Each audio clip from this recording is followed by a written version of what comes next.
Përshëndetje të gjithëve, mirë se erdhët në edicionin informativ të orës 17. I pyetur rreth mos certifikimit të kandidatëve të listës serbe nga Komisioni Qendror i Zgjedhjeve, kryeministri në detyrë Albin Kurti ka deklaruar se kjo çështje i takon KQZ-s. Ajo është çështje e ambasadës amerikane, ajo është çështje e KQZ-s. Unë jam kryeministër i Republikës Kosovës. Mos certifikimi i kandidatëve për deputet të listës serbe dëmton imazhin ndërkombëtar të Kosovës dhe ka ndikim negativ në rrugën drejt integrimit të vendit në BE. Kështu ka thënë ambasada e Gjermanisë në Kosovë në një përgjigje për RTK Live. Siç e kemi theksuar javën e kaluar, procesi zgjedhor dhe përgatitjet teknike për zgjedhjet duhet të jenë të lira nga manovrimet politike nga aktorët politik.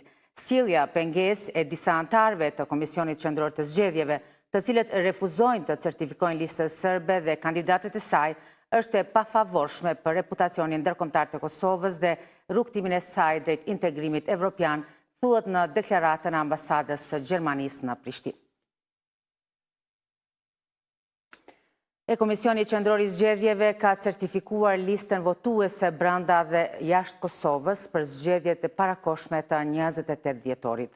Zëdhënësi i KQZ-s Valmir Elezi ka njoftuar se bazuar në të dhënat nga kjo listë, numri i shtetasëve të Kosovës me të drejtë vote në këtë proces zgjedhor është mbi 2 milion.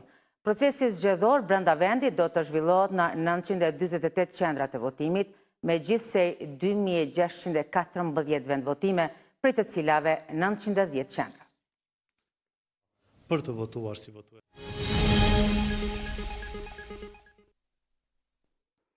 Presidenti i Serbisë Aleksandar Vučić ka propozuar që të gjitha vendet e Ballkanit Perëndimor të anëtarësohen së bashku në Bashkimin Evropian. Idenë e tij e paraqiti në Bruksel para krerëve të institucioneve evropiane. Presidenti serb Aleksandar Vučić ka propozuar që të gjitha vendet e Ballkanit Perëndimor të anëtarësohen së bashku në Bashkimin Evropian. Këtë idea i e prezantoi gjatë një darke pune në Bruksel me krerët e institucioneve evropiane. Propozimi i Vučićit vjen në një moment kur Shqipëria dhe Mali i Zi konsiderohen më afër anëtarësimit, me pritjet reale që të bëjnë hapa vendimtar deri në fund të dekadës. Në deklarimin e tij, Vučić tha se anëtarësimi i përbashkët do të shmangte probleme të reja kufitare dhe ato politike në rajon, duke përmendur në këtë kuadër Kosovën si dhe Bosnjën dhe Hercegovinën. Reagimi i parë kritik erdhi nga kryeministri malazez Milojko Spajić, i cili përmes rrjeteve sociale tha se sipas kësaj logjike, Mali i Zi do të duhej të priste që vendet tjera të plotësonin kushtet për anëtarësim. Zyrtarët evropian nuk komentuan idenë e Vučićit, por i kërkuan Serbisë që të harmonizoj politikën e sanksioneve të Bashkimit Evropian dhe të përmirësoj situatën e sundimit të ligjit dhe lirisë së mediave në vend.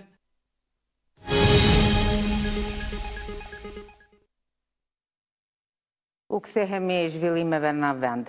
Është vënë gurthemeli për ndërtimin e tribunave dhe ndriçimit në stadiumin Zahir Pajaziti në Podujev. Kryeministri në detyrë Albin Kurti tha se klubi futbollistik Llapi ka traditë gati 100 vjeçare dhe nga ky klub kanë dalë emra të mëdhenj si Fadil Vokri e Favzi Rama. Kryeministri në detyrë Albin Kurti ka marrë pjesë në vendosjen e gurthemelit në stadiumin Zahir Pajaziti në Podujev. Nga aty u tha se kanë obligim të investojnë në sport, duke shtuar se stadiumi do të ndërtohet sipas kritereve të UEFA-s. Kurti gjithashtu shtoi se investimi në talentet e reja është synimi i radhës. Klubi futbollistik Llapi ka një traditë të gjatë, është themeluar në vitin 1932, pra edhe pak bëhet 100 vjeç ky klub dhe ne i kemi shumë borxh për shkak se nga këtu kanë dalur yjet të futbollit. Kryetari i Podujevës Shpejtim Bulliqi tha se ata që do të përcjellin ndeshjet në këtë stadium do të kenë kushte të jashtëzakonshme. Një projekt i cili faktikisht po krijon mundësinë e finalizimit të gjithë punëve në këtë stadium, për arsye se tashmë do ta kemi edhe mbulojën në të gjitha anët e stadiumit dhe është ndriçimi publik që faktikisht është me standardet UEFA-s. Më pastaj u vizituan edhe punimet e pishinës olimpike ku ndë të tjerash, u tha se sporti ka rëndësi në zhvillimin e vendit dhe ndikimin e tij në pavarësinë dhe shëndërtim. Këtu punimet kanë nisur si vjetë gjatë verës, në muajin qershor, dhe tashmë shihni brenda pak muajve, është një dinamike jashtëzakonshme e punimeve. Kontrata është 3 vjeçare, por puna do të kryhet shumë më herët. Gjithashtu, sot u vizitua edhe salla multifunksionale në qytetin e Podujevës, që gjithashtu është në fund të punimeve. Ndërkohë, Agjencia për Investime dhe për Krajen e Ndërmarrjeve në Kosovë Kiesa ka njoftuar se është zgjatur afati për thirrje publike për përkrajen financiare të ndërmarrjeve mikro të vogla dhe të mesme në skemën e granteve për energji të pastër të shpallur me 10 tetor. Aplikimi mbetet i hapur deri më 31 janar.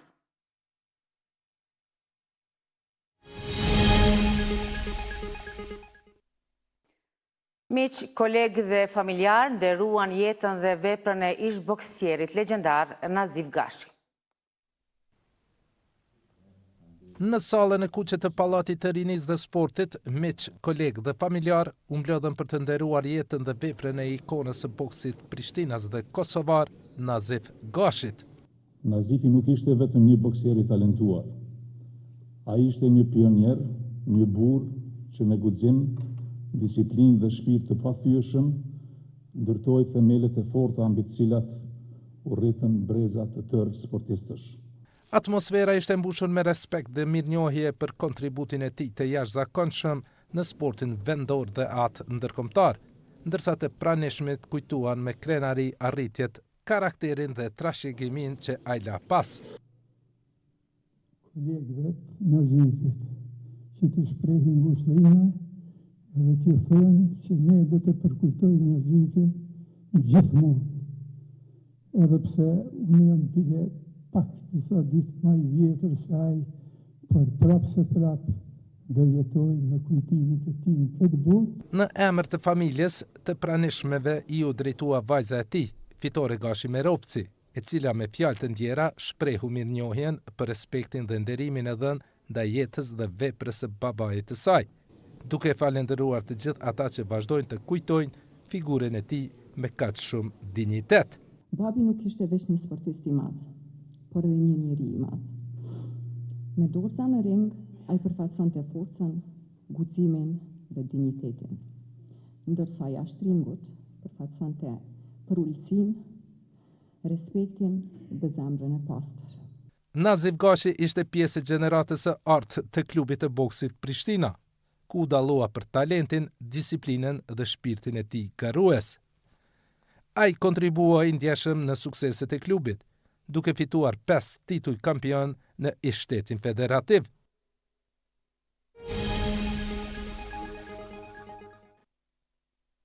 Forcat amerikane kanë konfiskuar një anije cisternë nafte pranë brigjeve të Venezuelës në një operacion të koordinuar me disa agjenci federale, duke rritur më tej tensionet mes Washingtonit dhe Caracasit. Venezuela e ka dënuar veprimin duke e quajtur piratëri ndërkombëtare. Forcat e armatusura të Shteteve të Bashkuara të Amerikës kanë marrë kontrollin mbi një tanker gjigant nafte jo shumë larg brigjeve të Venezuelës. Sapo kemi marrë nën kontroll një tanker nafte në brigjet e Venezuelës, një tanker të madh, shumë të madh, më të madhin e konfiskuar ndonjëherë, thuhet në njoftim. Prokuroria e përgjithshme amerikane Pam Bondi e ka përshkruar anijen e konfiskuar si një tanker nafte të papërpunuar i përdorur për transportimin e naftës nga vendet e sanksionuara, përfshirë Venezuelën dhe Iranin. Për më shumë vite, ky tanker ka qenë nën sanksione të Shteteve të Bashkuara për shkak të përfshirjes së tij në një rrjet të paligjshëm të transportit të naftës në mbështetje të organizatave të huaja terroriste, ka shkruar Bondi në rrjetin X. Ajo ka shtuar se operacioni ishte i koordinuar nga FBI-ja, Departamenti i Mbrojtjes, Departamenti i Sigurisë së Brendshme dhe Roja Bregdetare. Në aksion u angazhuan 2 helikopter, 10 pjesëtar të rojës bregdetare, 10 marinca dhe pjesëtar tjerë të forcave speciale. Ngjarja ka rritur më tej tensionet tashmë të larta mes SBA-s dhe Venezuelës. Venezuela e ka dënuar veprimin duke e quajtur akt piraterie ndërkombëtare. Ministri i Brendshëm Diosdado Cabello i ka quajtur SBA-t vrasës hajdut pirat.